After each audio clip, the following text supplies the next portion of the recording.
என்னுடைய இந்த பொங்கல் விழாவிற்கு வருகை தந்திருக்கின்ற என் அனைத்து தமிழ் உறவுகளுக்கும் முதற்கண் வணக்கம்.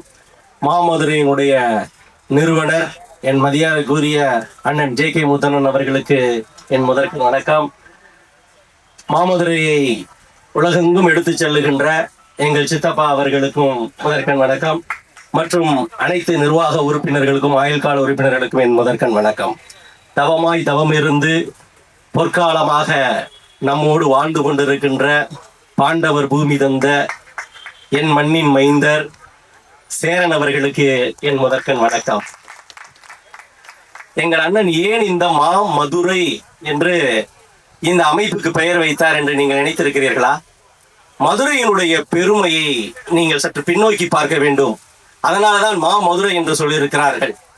கட்டுமண் சுமந்து பிட்டுண்ட ஈசனை கண்ட மதுரை, பரியை நரியாக்கி பரம்பொருளே திருவிளையாடிய மதுரை, நெற்றிக்கண் திறந்து முன்னின்ற ஈசனே நின்றாலும் குற்றம் குற்றமே என வாதிட்ட நக்கீரனார் வாழ்ந்த மதுரை, 64 திருவிளையாடல்களும் நிகழ்ந்த மதுரை, தமிழருடைய தொன்மைக்கு அடையாளமான தொல்காப்பியம் அரங்கேறிய மதுரை, சங்க இலக்கியங்களில் கவிநாயகனாக விளங்கிய கபிலர் பிறந்த மதுரை, மாங்குடி மருதனார் தலைமையேற்று தமிழ் வளர்த்த மதுரை, திருவாசகம் தந்த மாணிக்க வாசகர் அவதரித்த மதுரை, நீள்கடல் சேராது நிலப்பரப்பை வளமாக்கும் வைகை நதிபாயும் மதுரை.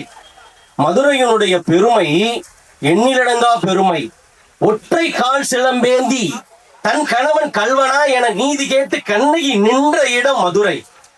கொல்லும் சொல் உரைத்ததால் உயிர் நீத்த பாண்டியன் ஆண்ட மதுரை. மதுரையினுடைய பெருமை சொல்லிலடங்கா பெருமை.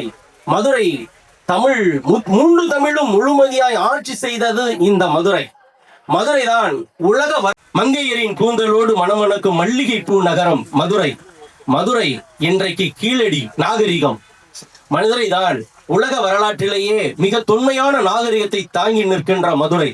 மதுரை சொல்லிக்கிட்டே போலாம். மதுரையை பற்றி நிறைய புகழ். அந்த மாமதுரையினுடைய நினைவுகளை நாம் அனைவரும் அடுத்த தலைமுறைக்கு எடுத்து செல்ல வேண்டும் என்பதற்கு தான் இந்த மாமதுரை என்ற பெயர் வைத்திருக்கிறோம். இந்த மாமதுரையை நாம் வழி நடத்துவோம். மாமதுரையின் உறுப்பினராக நாம் பங்கெடுத்துக் கொண்டு மாமதுரையினுடைய சிறப்புகளை நாம் அடுத்த தலைமுறைக்கு கடத்தி செல்ல வேண்டும். இந்த வாய்ப்புக்கு நன்றி, வணக்கம்.